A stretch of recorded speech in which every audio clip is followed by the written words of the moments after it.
Селям алейкум, здравствуйте! Сегодня с вами передача «История крымских татар». Я ее ведущий, заведующий кафедрой истории Крымского инженерно-педагогического университета, кандидат исторических наук Эмиль Сейдалиев. И сегодня мы с вами увидим Бахчисарайский ханский дворец.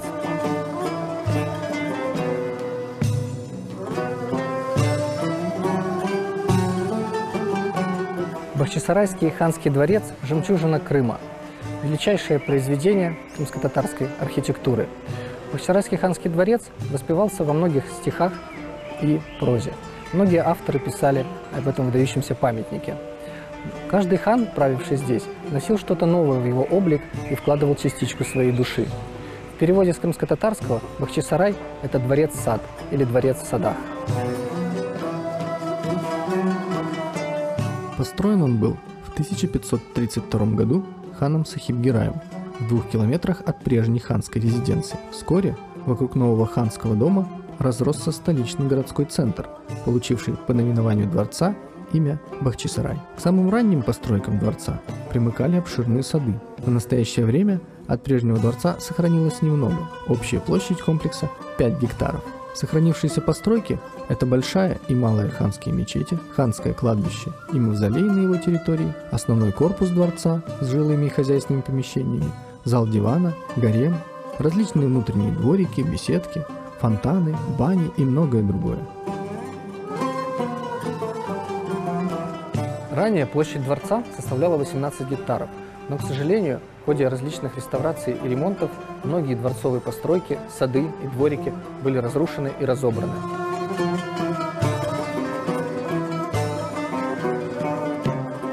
Яркое и живое описание ханского дворца оставил нам турецкий путешественник Эвлия Челеби, побывавший в Крыму в 17 веке. Великий дворец насчитывает 4500 помещений. Он крыт черепицей с каменными стенами и с трубами, высокими как кипарисы, с отстроенными крепостными воротами. На южном берегу Чуруксу, текущей через город, есть киренюш высокодостойных ханов. Важным также является замечание турецкого автора о том, что каждое строение построено кем-нибудь из падишахов.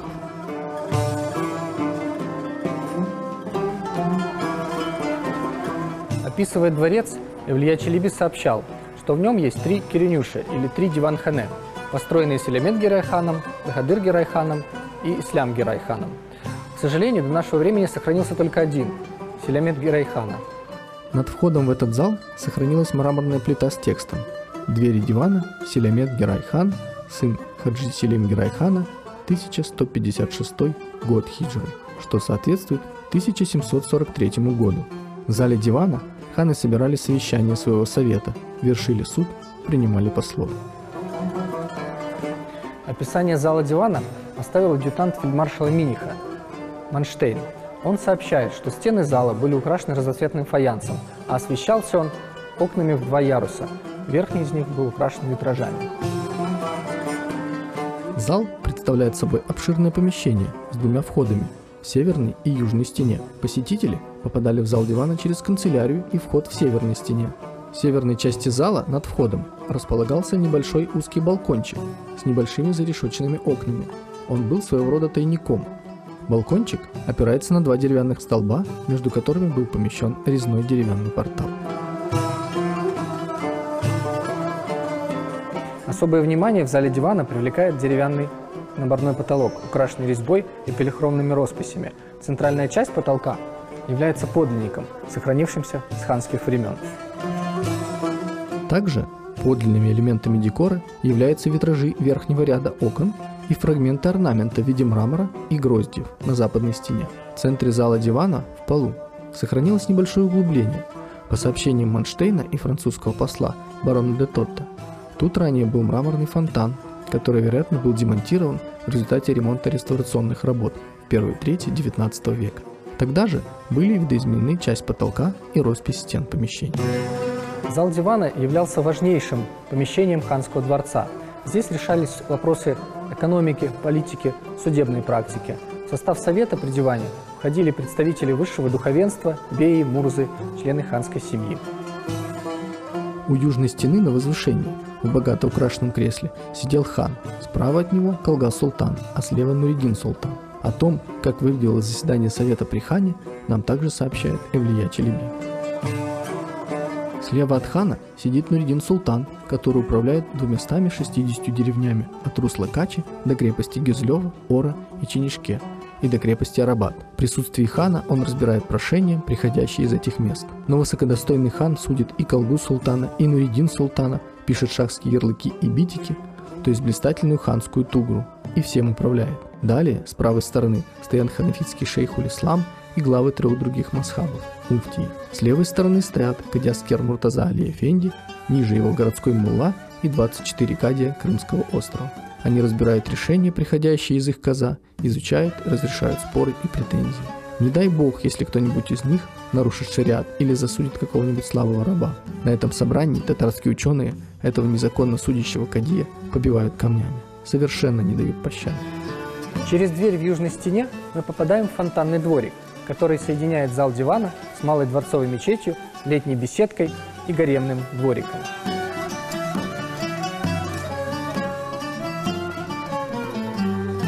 Малая дворцовая мечеть является одним из древнейших сооружений дворцового комплекса.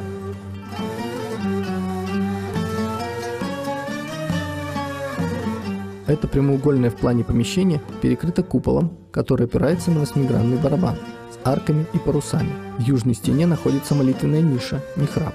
Михраб богато декорирован и украшен сталактитами. Известно, что мечеть сгорела в результате пожара 1736 года и впоследствии была восстановлена ханом Селимет-Гираем в 1741 году, о чем свидетельствует мраморная плита с надписью над входом в мечеть. Сейчас купол мечети покрыт зеленой черепицей, в то время как в описи дворца 1800 года указано, что близ золотого фонтана мечеть, покрытая свинцом. На южной и западной стенах мечети внутри сохранились росписи под серо-зеленый мрамор. Они были открыты в ходе реставрации начала 20 века. Малая ханская мечеть была предназначена для совершения намаза ханами и членами их семей. К востоку от малой ханской мечети расположена летняя беседка. Сейчас она застеклена, но ранее была открыта с 3 сторон. Изначально беседка была одноэтажной, крыша ее опиралась на тонкие колонны со стрельчатыми арками проемов. В центре беседки расположен мраморный фонтан, а по периметру установлены низкие диванчики-сеты, на которых в ханское время отдыхал правитель и его приближенные после заседаний в зале дивана. В начале 19 века беседка была перестроена, ее застеклили и закрыли деревянными панелями, заново расписали стены. Впоследствии, в ходе реставрации 60-х годов 20 века, были выведены более ранние рисунки. Вероятно, после пожара беседка также была перестроена. Колонны ее стали массивнее, был надстроен 2-й этаж, в котором располагается золотой или фруктовый кабинет, одно из ярчайших и красивейших помещений ханского дворца.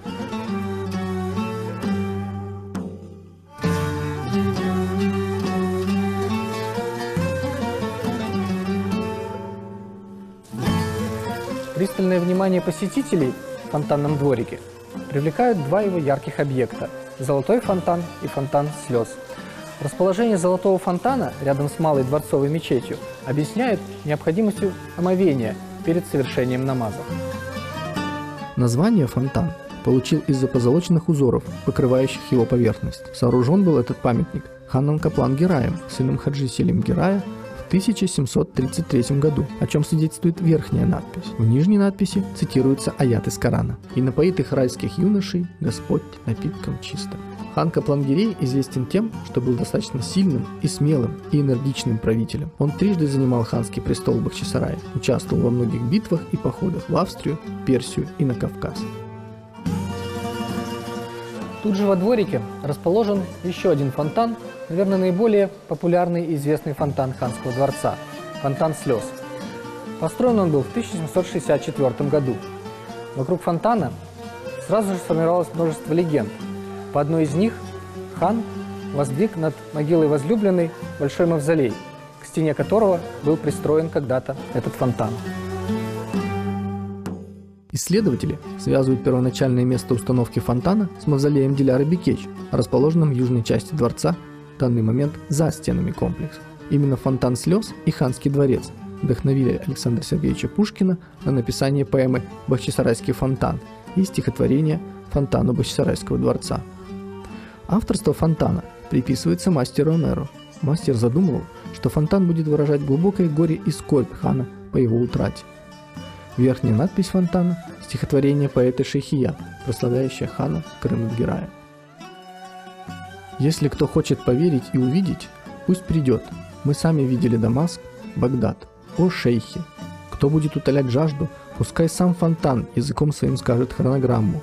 Приди, пей воду чистейшую, она приносит исцеление». Нижняя надпись вновь цитирует аят из Корана. «Там, в райском саду, праведные будут пить из источника Сильсиби».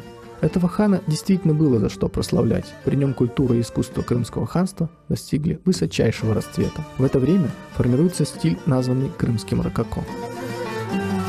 Фонтанный дворик ведет еще один проход, который объединяет его с посольским садиком. Это Демир-Капу, железные двери, иначе портал Алевиза. Обратите внимание, насколько ниже уровень портала относительно пола дворика. Это самое древнее сооружение ханского дворца, которое датируется началом XVI века. Дубовая дверь, обитая полосами кованого железа, обрамлена пышным резным декором в виде листьев, цветов и жемчужин. В композициях художественной резьбы и архитектуре портала чувствуется влияние традиций античности, эпохи Возрождения и частично восточные мотивы.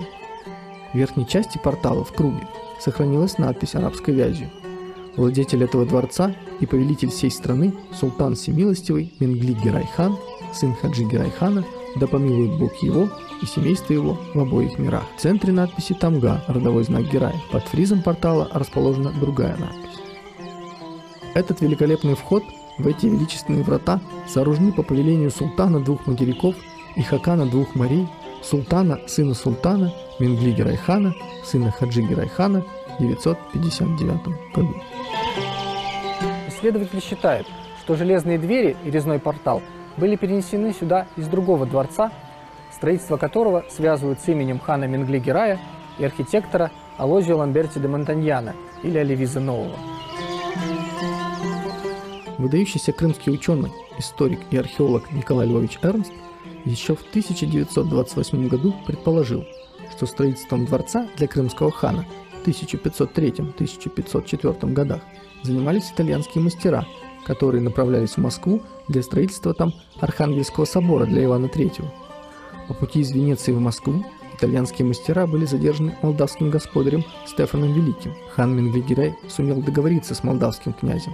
Мастеров освободили и обеспечили им проход до границ Московии. Но перед этим Алоизио провел год в Крыму, построив для хана дворец, украшенный этим великолепным порталом. Сходство нашего портала с элементами декора Архангельского собора и позволили предположить, что именно Алевиз Фрязин работал над созданием Демир-Капу. Во время реставрации 1983 года портал был очищен от краски, под которой были обнаружены различного рода повреждения, восполненные алебастром. Такие повреждения были возможны лишь при разборке и переносе отдельных блоков портала. Можно предположить, что изначально портал был частью другого дворцового комплекса, построенного Менгли-Гираем в местности, называемой сейчас Салачик или Староселье, и при постройке нового дворца перенесен сюда. В комплексе построек ханского дворца особняком располагаются несколько строений и двориков. Это само здание гарема, Соколиная башня, Персидский дворик и гаремный дворик, который нас окружает. Это не случайно, поскольку на мусульманском Востоке всякий дом, и ханский дом в том числе, делился на две части – мужскую и женскую. И вот женская часть как раз и называлась гарем, от арабского харам – запрещать.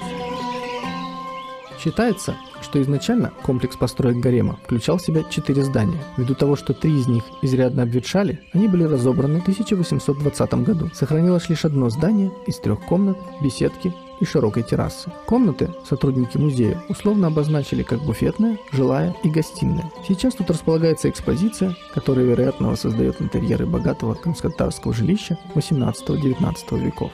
Так, возможно, могли выглядеть интерьеры гарема в ханские времена. Вообще, о жизни гарема и его обитателей известно мало. Недаром это была запретная часть жилища. Путешественникам не было сюда доступа, поэтому до нас не дошло описание. Но нам известно, что в гареме проживали ханские жены, незамужние сестры и дочери ханов, женская прислуга. Существует мнение, что в исламе разрешено иметь одновременно 4 жены, но не все ханы пользовались этим правом. Кроме того, были у них и наложницы. Женщины нередко играли важную роль в жизни Крымского ханства. При диване существовал титул «анабейн». Эту должность обычно занимала старшая жена, старшая сестра или мать хана. История сохранила для нас имена некоторых из них. Одной из таких выдающихся женщин была царица Нур-Султан, старшая жена хана Менгли-Герая. В посольских книгах встречается ее имя чаще всего. Известно, что она более 30 лет вела переписку с московскими правителями. Дети ханов, в том числе и сыновья, до определенного возраста тоже жили в гареме. Об этом сообщает нам Мавлия Челеби. Далее Мубарек Герай Султан. Эти 4 вместе с Ахмед Герай Султаном молодые счастливые царевичи, сыновья Мухаммед Герай хана. Незаконнорожденный Аваз Герай Султан достиг лишь 15 лет. Этот султан, озаренный светом Божиим, подобный частице луны, постоянно был скрыт в гареме. Его младший брат Джанабек Герай, царевич 14 лет. Обладатель прекрасных качеств. Он склонен к упражнениям в верховой езде и проявляет большие способности. Самый маленький мой шат Мубарек Герай. Ему всего 12 лет. Этот царевич учится читать и писать, он обитатель гарема.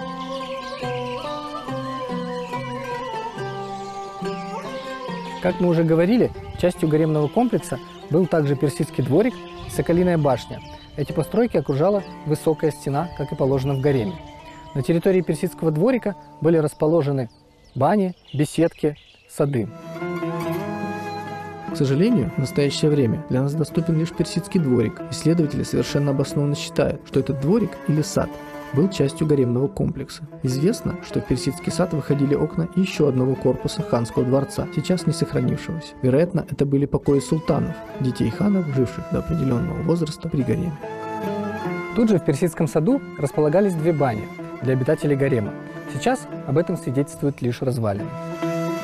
В северо-западной части сада были обнаружены руины архитектурного сооружения. Исследователи считают, что это остатки бани, хамам. В соответствии с археологическими данными, сооружение было разрушено в 1736 году в результате пожара. Тут же найдены фрагменты пушечных ядер. Вероятно, это время штурма дворца русскими войсками, в результате которого и случился пожар. В центральной части двора было выявлено еще одно строение, которое также является баней. Баня включала в себя несколько помещений: кюльхан, горячая комната и комната отдыха. Интересным является тот факт, что на планах конца 18-го, начала 19 века этих сооружений нет. Здесь по планам только сады, розарии, цветники. Это может свидетельствовать о том, что после пожара эти сооружения уже не восстанавливались.